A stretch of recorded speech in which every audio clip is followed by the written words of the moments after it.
on the weekend, this is my shortest over the board game ever. So it was pretty crazy. This is my wonderful 6-move game against a 1500 FIDE. I want to tell you a little bit of backstory about this game, then I'll show you what happened. So I'd done a little bit of research on my opponent and I knew they played the accelerated London system, and that was pretty much all they played. So d4, knight f6, and then bishop f4 here, developing out the bishop nice and early rather than playing knight f3 first. So yeah, my opponent pretty much only played this, so I did quite a lot of prep before just to try and see if I could find a line that would make him a little bit uncomfortable, and it did pay off because, well, I got to leave nice and early after that. After they played bishop f4, yeah, so I play this move c5. In the past, I've played d5, but I decided I wanted to mix it up with c5 here because I was just like, this line looks more promising. So I went for c5. Here, there's a few moves. You can take the pawn, then we're going to just develop quickly. We're going to get back the pawn, so there's nothing to worry about. We're not actually really gambiting there. Or you can play e3. See, also the problem is, if your opponent doesn't play e3, they lose their little triangle setup that they want to get with, you know, the bishop here, knight here, that sort of thing. So usually London players will want to play e3 and keep their little London structure. I play c5 here and my opponent plays e3. And I'd done a little bit of prep before and I found a really exciting idea. So a lot of people here play queen b6, right? A lot of people here play queen b6. And here there's a line that goes knight a3, takes, knight b5, and then you can either go knight d5 or knight a6, but knight d5 I think is better because we're attacking the bishop. Yeah, knight d5 is better. We defend this square and we're attacking the bishop here. So this is normal stuff. This is normally what happens, but I looked in the database and these games usually ended in a draw. And I was like, I don't want to go for a draw today, I'm going to go for a win.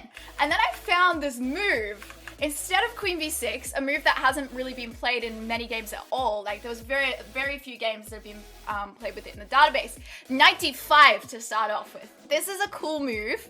We're attacking the bishop.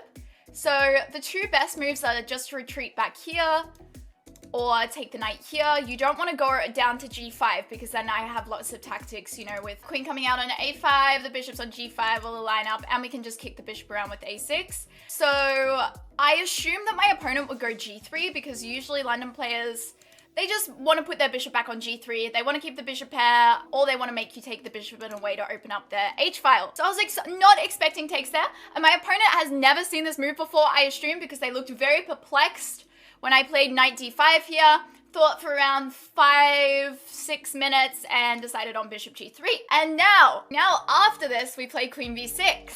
And what I found was that a lot of London players, they'll be like, well, this is basically the same position as when queen b6 was played immediately, but it's not the same because our knight is now really active and it's controlling some important squares. So here my opponent thought for a while I'd come up with a response for the moves knight c3, b3, or knight a3. So knight c3, I'd just take, let them double the pawns, and then play g6, bring my bishop out to g7. And I felt like I was pretty comfortable. b3, there's also just the idea of like g6, bishop g7, all of that. But then there was knight a3, and I found that there were two master games that have gone down this path. And here, there is a way to get a pawn for black here already. I assume my opponent might play knight a3 because they'd see it the same as the queen b6 immediately line, and they did. So what they were calculating, as they told me after the game, was this same thing of queen takes b2, knight b5, and all of that. But here, I had a move that won a pawn, and if you guys can see it, it's pretty straightforward. Yeah, just queen b4. You know, if queen d2 here, we're just taking on b2 and then we're attacking the knight and the rook.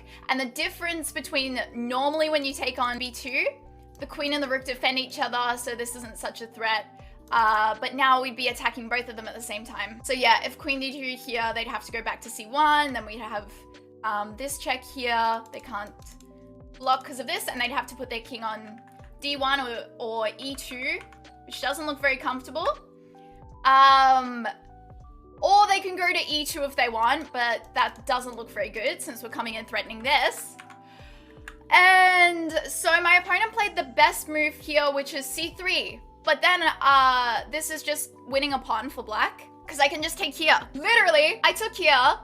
The engine gives it like minus 0.4. I'm winning a pawn, but it's not like resignable. My opponent just resigns. I had already looked at like a game that went down this line previously, and I saw the best response is queen d2, then we go knight e4, the queens are traded off, and then after knight u5, we actually have the move here, taking here, and then if they like check us and try and get our rook, well, we'll go in king d8, and after they take, we take here, and the difference is we can grab a pawn on our way out, whereas their knight's just a little stuck there. Yeah, that's what I planned. I assumed they played queen d2, but they just resigned here.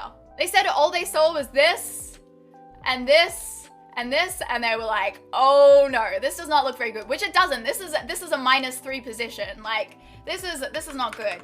But even the best line, I have to say, like, the best line here with all of this, I'm up a pawn in this line, and I also have the bishop pair as black. So